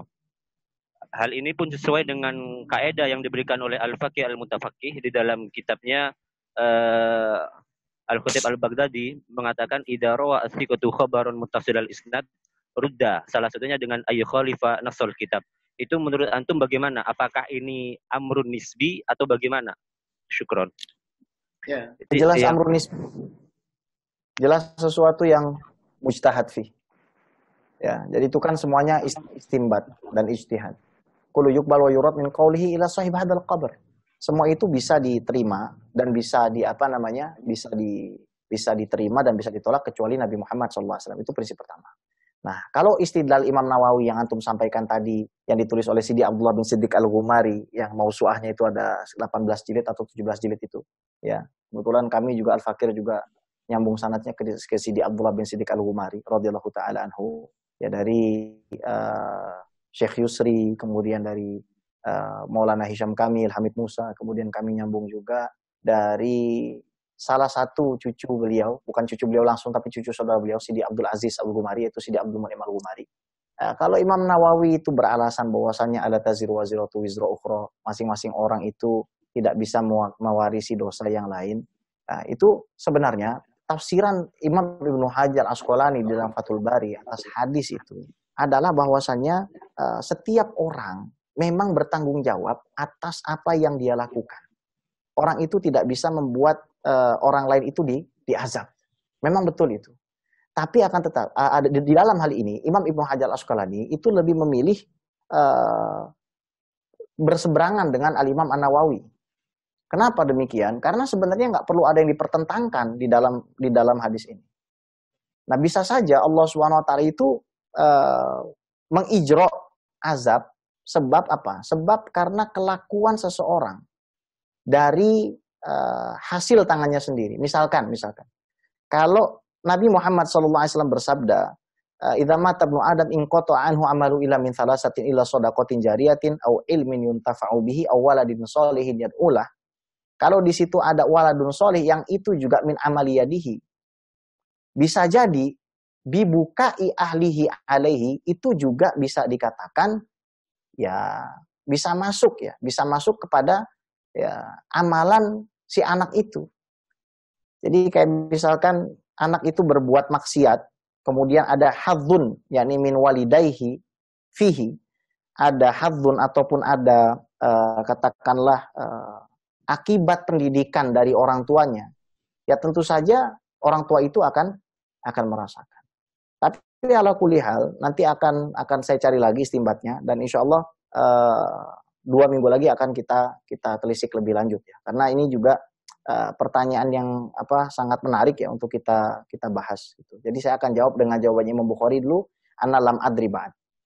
Gitu. Jadi nanti insya Allah kita akan jawab kembali. Terima kasih. Barakallahu fikum.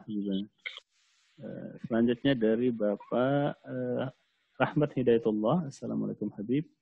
Afwan mau bertanya, apa yang menyebabkan perbedaan beberapa imam mazhab terkait dengan istinbat hukum dalam kurung fikih, dan kenapa kita diperintahkan hanya mengikuti satu mazhab saja? Afwan Habib.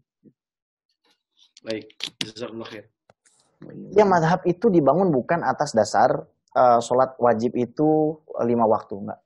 Mazhab itu bukan dibangun atas dasar syarat sah dari sholat itu adalah kita berwudu, enggak. mazhab itu dibangun di atas sesuatu yang mukhtalaf. Baik itu melihat kepada subutnya teks, baik itu melihat kepada isi dari teks, baik itu penentuan dari lafaz teks. Nah, itu berasal dari situ. Nah, kalau misalkan kita membaca lebih lanjut ya, kenapa kok mazhab itu ada banyak? Sebenarnya dari zaman sahabat juga mazhab itu sudah banyak. Contoh mazhabnya Abdullah ibnu Umar yang menggabungkan riwayat bahwasanya Nabi Muhammad SAW itu memang pernah buang air besar itu mustadbiril qiblah wa mustaqbil Syam.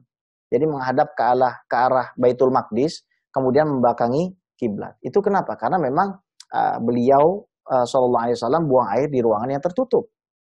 Akan tetapi kalau kita lihat kepada Abu Ayyub Al-Ansari yang belum mendapatkan riwayat tersebut, belum sampai riwayat itu kepada beliau, memang belum sampai. Ketika beliau ke Syam, beliau rombak semuanya. Karena Nabi Muhammad SAW dengan tegas itu melarang idza jaa ahadukum ilal ghaid fala tastaqbilu qiblata wala tastadbiruha walakin syariqu aw gharibu. Idza ataitumul ghaid ya fala tastaqbilu qiblata wala tastadbiruha walakin syariqu aw gharibu. Jadi kalau kamu itu buang air besar, maka janganlah kamu itu menghadap ke arah kiblat atau membelakanginya, akan tetapi kamu palingkanlah ke timur ataupun ke barat. Nah, ini juga masalah idrokul dalil. Kadang-kadang karena memang nggak mudrik terhadap satu dalil, nggak tahu ada dalil yang lain, akhirnya juga iktisornya kepada dalil yang dia ketahui saja, ya. Maka di situ banyak sekali murosalah di antara para ulama mazhab. Nah, kenapa kok kita diperintahkan mengikuti satu mazhab? Sebenarnya kalau kita buka seperti fawaid Makkiyah atau fawaid Madaniyah, fawaid Makkiyah yang dikarang oleh As-Saghaf atau fawaid Madaniyah yang dikarang oleh Al-Qurdi, di situ kita dikatakan memang kita wajib iltizam dengan 4 mazhab ini. Ya, kita wajib iltizam dengan 4 mazhab ini. Bukan artinya kita wajib iltizam dengan satu mazhab. Karena memang ada keadaan-keadaan di mana kita tidak bisa iltizam dengan satu mazhab. Nah, itulah dikatakan di dalam kaidah, ada 3 kaidah yang harus kita pahami. Pertama, syubhatul fa'il, ada syubhatul mahal, ada syubhatul madhab. Nah, syubhatul madhab ini adalah dalam keadaan kita itu bingung memilih madhab yang mana. Karena ada keadaan yang sepertinya itu sulit bagi kita untuk mengikuti mazhab yang kita anut. Contohnya pada saat kita tawaf, kalau kita bersentuhan atau kita menyentuh lah ya, wanita yang ajnabiyah, otomatis kita harus berwudu kembali. Nah, disinilah boleh talfik ya. Boleh talfik. Akan tetapi ya kaidahnya al-ihtiyat fi syubhatil madhabi aula. Kalau kita berhati-hati, ngambil kehati-hatian artinya lebih hati-hati mazhab Syafi'i dan kita berwudu itu lebih utama. Tapi sekali lagi ya, kita ngelihat kaidah yang paling atas ya. La yungkaru al-mukhtalafu fi walakin yungkaru al-mujma' alaih. Kita tidak boleh saling mengingkari nih. Antara 4 mazhab ini tidak boleh saling mengingkari. Meskipun talfik itu tentu saja ada syaratnya. Misalkan kalau dalam mazhab Syafi'i anjing itu tentu saja najis, bilkul ya. Semuanya anjing itu najis, baik itu bulunya dan lain sebagainya. Dalam mazhab Imam Malik nggak najis, cukup dengan liurnya saja yang dianggap najis. Sementara bulunya tidak dianggap najis. Nah, ada orang pengen ngambil tatabu rukhos, ngegampangin. Dia bilang saya pengen ngambil mazhab Maliki aja, pegang anjing. Pegang anjing ini berarti tidak najis. Ya sudah, habis itu wudu. Wudu juga pengen ngambil yang enak. Kalau dalam mazhab Maliki itu wajib untuk untuk dianggap sah. Itu rambut itu harus kena semua. Ya, bagian ra's itu harus terkena air semua, harus terusap air semua. Kalau dalam mazhab Syafi'i tidak harus, bahkan satu helai saja itu sudah mencukupi. Yujzi itu, ya. Yujzi. Nah, di sini dia pengen ngambil mazhab Syafi'i. Nah, ini nggak diperkenankan. Kenapa? Karena dia talfik di dalam satu jenis ibadah. Dia talfik di dalam satu jenis ibadah, ya. Baik. Jadi disitulah kenapa tidak diperbolehkan kita untuk talfik, ya, untuk talfik. Nah, disitulah urusannya. Nah, kita mutazim dengan satu mazhab itu lebih selamat. Kenapa? Karena nanti ya tanggung jawab adalah ya guru-guru kita, orang-orang yang alim. Makanya bermazhab itu dibagi 2. Ada namanya mazhab qauli, kita mencukupkan dengan perkataan imam mazhab. Ada juga taklid qauli, ada juga taklid manhaji. Jadi kita bertaklid cukup misalkan Imam Nawawi berkata begini, Imam Syafi'i berkata begini, Imam Al-Baihaqi berkata begini. Itu kita cukup mengikuti pendapat ulama yang muktabar begitu. Atau ada yang sifatnya manhaji. Jadi istidlali, kita melihat bagaimana cara mereka mengistinbat hukum dan lain sebagainya. Allah alam. Baik. Habib, ini ada pertanyaan berikutnya. Tapi sebelum pertanyaan berikutnya, saya jadi teringat dengan ini. Ada sebuah pesan Habib dari orang ulama Maliki dari Maroko. Dan juga ini sebenarnya pesan para ulama secara umum. Di antara adab kita menerima atau mengamalkan sebuah mazhab itu, atau belajar sebuah mazhab lebih tepatnya, janganlah kita mempelajari mazhab yang di luar mazhab umum masyarakat kita. Jadi di antara adab orang belajar mazhab itu, kalau mazhab kampungnya adalah mazhab Syafi'i, maka yang dipelajari adalah mazhab Syafi'i yang pertama. Setelah itu barulah dia pelajari mazhab-mazhab yang lainnya sebagai pendukung atau sebagai pembanding. Dan ini agak kurang saat ini, di mana ada pemaksaan mazhab dari masyarakat Indonesia membawa mazhab-mazhab baru yang sebenarnya sudah kita lihat hasilnya sangat-sangat tidak efektif dan sangat-sangat menimbulkan perpecahan di tengah masyarakat. Nanti mohon juga untuk tanggapan dari Habib terkait masalah ini. Namun sebelum itu juga saya ingin bacakan pertanyaan dari Ustadz Suherman. Beliau yang pertama, apakah betul Imam Bukhari pernah meriwayatkan hadis dari kalangan Syiah? Itu yang pertama. Yang kedua, adakah batasan-batasan dalam talfik mazhab? Itu Habib. Ya, kalau masalah rawi-rawi Syiah itu memang sempat disebutkan oleh Al-Hafiz Jalaluddin As-Suyuti memang di dalam Tadribur Rawi. Tapi ketika kami belajar dengan Dr. Sahabuddin Amsir, ya, beliau mengatakan riwayatu ahli bid'ah, riwayat ahli bid'ah itu masih bisa diterima. Kenapa? Selama tidak menguatkan mazhabnya. Kalau riwayatnya itu memang untuk menguatkan mazhabnya, baru tidak Diterima. Apa hikmahnya di situ? Kita itu kalau memandang orang tuh jangan buruk-buruknya tok gitu loh. Jadi ada orang yang memang punya keyakinan aneh, tapi dia jujur. Orangnya jujur. Dan apa yang dia riwayatkan itu sebuah kejujuran yang harus diterima. Jadi jangan misalkan gitu, ada ya, orang yang akidahnya beda sama kita. Katakanlah ada fulan yang berakidah beda deh sama kita, tapi masih seorang muslim juga. Mengabarkan kepada kita satu kabar, ya kita jangan langsung lihat ini ahli bid'ah. Tapi kita tahqiq dulu kabarnya benar atau enggak. Di situ dari Imam Bukhari itu luar biasa lah, pokoknya luar biasa. Hikmahnya itu sangat banyak sekali. Beliau masukkan rawi-rawi Syiah, kemudian juga ya tadi itu masukkan hadis-hadis mu'allaq, ya. Itu kan hikmahnya sangat luar biasa. Supaya apa? Supaya kita itu tidak ta'mim, tidak kalau ngelihat orang itu nggak yang jeleknya aja, tapi juga di situ ada kebaikan. Jadi syarat kita bisa menerima periwayatan ahli bid'ah alla yuqawwiya madhabah, itu Ustaz. Selama riwayat itu tidak menguatkan mazhabnya, maka riwayatnya masih bisa diterima selama dia orang yang sikoh, yang maksudnya adlu dhabit, ya, al-adlu ad-dhabit. Yang tadi, jangan tatabu rukhas lah, ya. Tapi Syekh Ali Jum'ah itu pernah meriwayatkan ya dari Asy-Syatibi dalam Al-I'tisam, dan itu bisa antum buka di kitab beliau yang kecil Al-Mutasyaddidun itu. Ya, mazhabul ami mazhabu muftihi. Mazhab orang awam itu mazhab muftinya. Ini saya kasih satu contoh deh.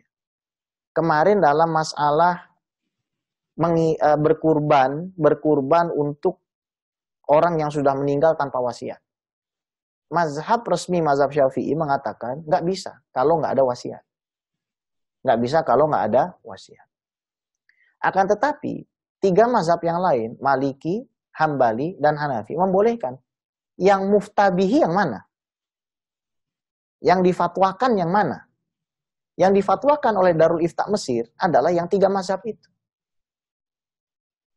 Kembalinya ke kaidah yang pertama, la yungkaru al-mukhtufi walakin yungkaru al-mujma'ani. Kita tidak bisa mengingkari sesuatu yang masih ikhtilaf, ya, ikhtilaf di antara para ulama mazhab di dalam masalah-masalah furu'iyah. Tapi ya yang sudah jadi ijma itu yang baru bisa kita ingkari.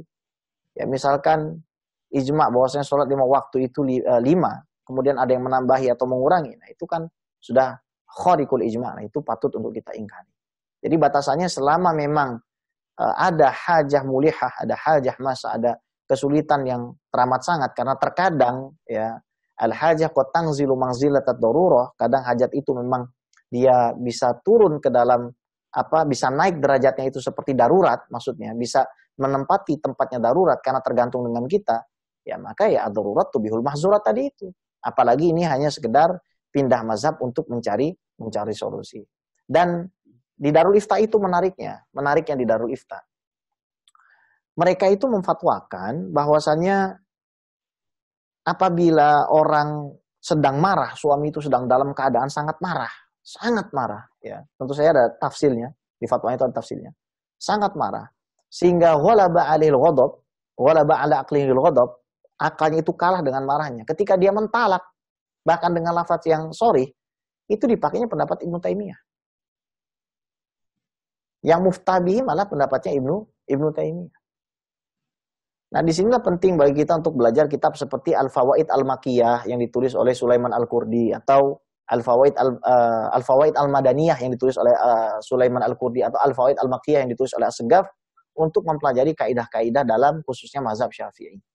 Dan di dalam Fawaid Makiyah itu, yang Al-Fakir pernah baca, memang diperbolehkan kita berfatwa dengan fatwa imam yang lain. Contoh lain dalam masalah zakat dengan uang. Zakat fitri dengan uang, itu kan diperbolehkan oleh Ar-Romli Al-Kabir. Imam Ar-Romli Al-Kabir memperbolehkan hal tersebut.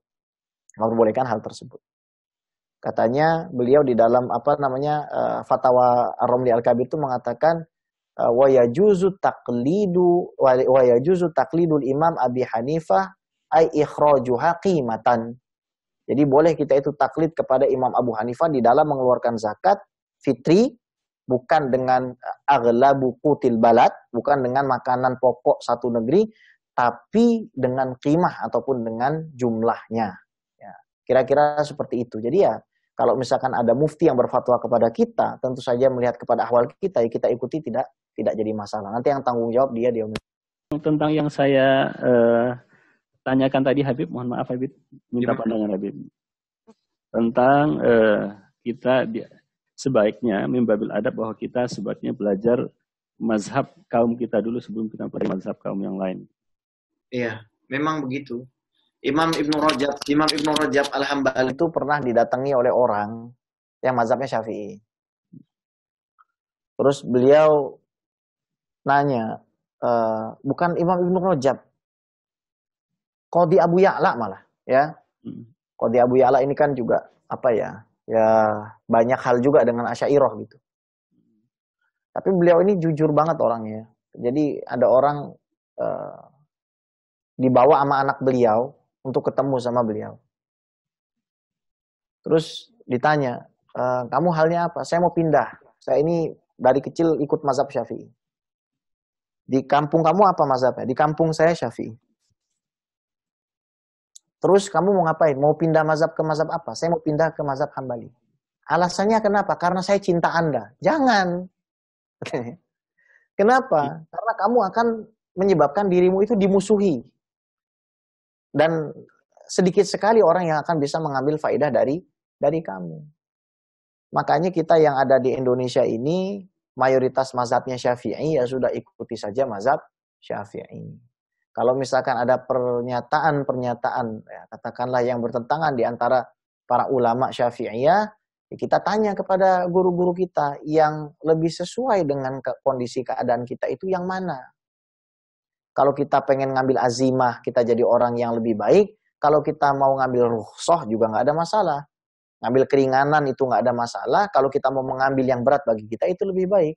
Maka daripada itulah Imam Asy-Syatibi mengatakan, innal adillata ala raf'il haraji min hadhil ummah balaghat mablaghal qat'i. Sesungguhnya dalil ya terhadap diangkatnya kesulitan-kesulitan dari umat Nabi Muhammad SAW ini telah mencapai derajat yang qat'i atau undebatable. Kalau kita lihat awakhir suratul Baqarah kan Ustaz disebutkan di situ, Rabbana wala tahmil alaina isran kama hamaltahu. Isran itu artinya adalah al-masyaqqah asy-syar'iyyah wa takalif syar'iyyah, pembebanan syariat yang dibebankan kepada umat Yahudi dan Nasrani. bayar zakatnya itu 20%. Kemudian kalau kotor mau sholat, nggak boleh untuk dicuci tapi harus digunting. Kemudian beribadahnya harus di dalam rumah ibadah mereka. Nah, kita sebagai orang yang cerdas ya, harus paham wakil di mana kita berada. Jadi mayoritas mazhab Syafi'i ini ya kita hargai. Bahkan kalau orang yang belajar mazhab Hambali pergi ke sini, mereka juga kunut. Kita ketika menjadi makmum bagi Sadah Hanabilah yang ada dimanapun, atau ini pernah terjadi kepada saya gitu, khususnya gitu Ustaz. Jadi waktu di Australia itu kita diminta untuk jadi imam, kita kunut subuh. Sementara kunut subuh dalam mazhab Hanafi itu ya dicecer gitu. Setelah itu ada qori mendatangi saya dan marah-marah, dan akhirnya kita jelaskan itu ya, akar duduk masalahnya bagaimana riwayat yang ada di Musnad Ahmad itu juga disahihkan oleh Imam Al-Baihaqi, karena Nabi sallallahu alaihi wasallam mazala Nabi sallallahu alaihi wasallam yaqnutu fil fajri hatta faraqat dunya. Itu riwayatnya ya. Jadi setelah kita jelaskan seperti itu, besoknya ketika kita jadi imam kita tidak kunut. Tapi justru malah dia nyuruh kita kunut. Kenapa? Karena kamu imamnya. Nah, ini lucu kan, bagus itu akhirnya kan. Nah, kita yang sholat di belakang mereka, apakah kita juga bisa, ini tausian lil faidah, apakah kita bisa doa kunut? Gitu. Bisa, meskipun kita tidak usah ngangkat tangan. Jadi doa kunut itu, kita cukup baca Rabbana atina fid dunya hasanah, itu sudah doa kunut. Tidak harus Allahumma hdina fiman hadait sampai selesai. Wassallallahu ala sayyidina Muhammad itu tidak harus. Ya. Jadi kalau kita imam dengan imam yang mazhabnya Hambali atau bahkan yang tidak bermazhab sama sekali, ya kita bisa untuk apa? Bisa untuk cukup dengan kita itu membaca Rabbana atina fid dunya hasanah. Jadi ya kita ikuti saja. Kalau kita bermakmum dengan siapa ya kita ikuti selama kita tahu dia orang yang beriman. Karena bermakmum dengan ahli bid'ah ya, ahli bid'ah selama bid'ahnya itu masih bid'ah yang ringan, yang tidak sampai merusak akidah, nah, itu diperbolehkan. Wallahu a'lam. Ini yang terakhir barangkali Habib dari Bapak Rahmat Hidayatullah. Habib, afwan di luar bahasan, apakah dikatakan talfik jika kita penganut Imam Syafi'i salat tarawih 20 rakaat, terus misalkan ada imam sementara wakilnya berada di mayoritas salat yang 11 rakaat? Baik. Kalau menyoal ini sebenarnya ulama itu sepakat 4 mazhab sholat tarawih 20 rakaat. Yang sholatnya 11 rakaat itu mazhabnya Syekh Albani. Kalau ulama 4 mazhab itu sepakat 20 rakaat. Kalau yang 11 itu Syekh Albani. Kenapa? Karena kata tarawih itu adalah jamak dari tarwihah. Tarwihatun, tarwihatan, natani, kemudian tarawih. Jadi tarwihah itu secara bahasa adalah digunakan untuk mendeskripsikan sholat 4 rakaat yang dipisah dengan salam. Tarwihatun, 4 rakaat, 2 salam. Tarwihatan, 2 tarwihah, berarti tambah lagi 4, jumlahnya 8. Kalau 8 itu ya bukan sholat tarawih. Tapi tarwihatan. Untuk dinamakan tarawih minimal berarti tambah 4 lagi, 12. Nah kalau kita misalkan ngikutin yang 11, ya jangan niat sholat tarawih.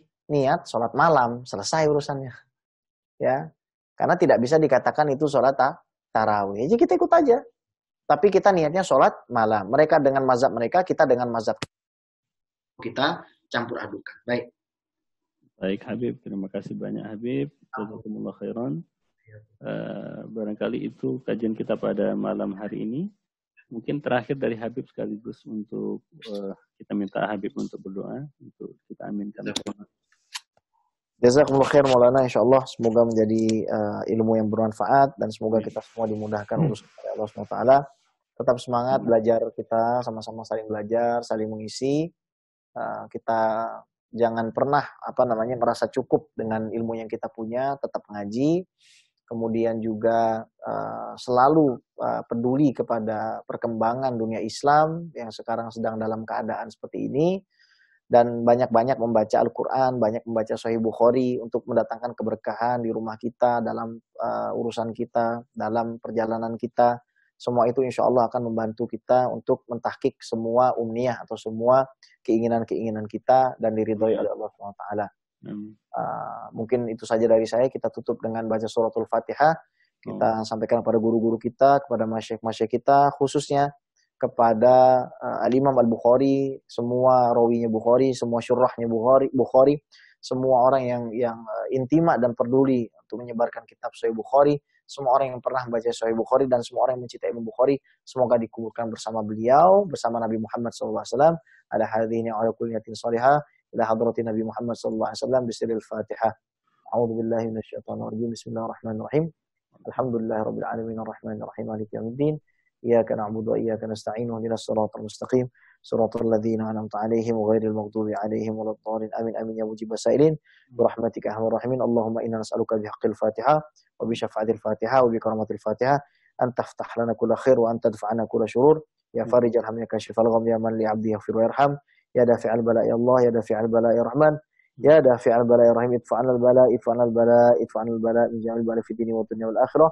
Da'wahum fiya subhanakallahumma wa tahiyyatuhum fiya salam. Wa akhiru da'wahum alhamdulillahi rabbil alamin.